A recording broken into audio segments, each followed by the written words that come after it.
உன்னைய நினைச்சு கண்ணீரை வடிச்சு அம்மா கையால கண்ணை தொடச்சு இருக்கும்போது பார்த்துக்கங்க அம்மாவை பத்திரமா.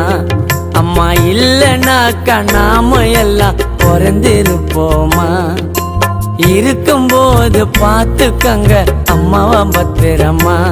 அம்மா இல்லைனாக்கா நாம எல்லாம் பிறந்திருப்போமா. இருக்கும்போது தெரியல என் தாய் பாசம் புரியல. பழகும்போது தெரியல அம்மாவை விட்டா யாரு இல்ல. யாரு வேணா நமக்கு என் அம்மா போதும் எனக்கு. யாரு வேணா நமக்கு என் அம்மா போதும் எனக்கு. உருவம் கொடுத்த அம்மாவுக்கு கம்பல வாங்கி தரணும். உயிரை நினைச்ச தாய்க்கு நான் செயினை வாங்கி தரணும்.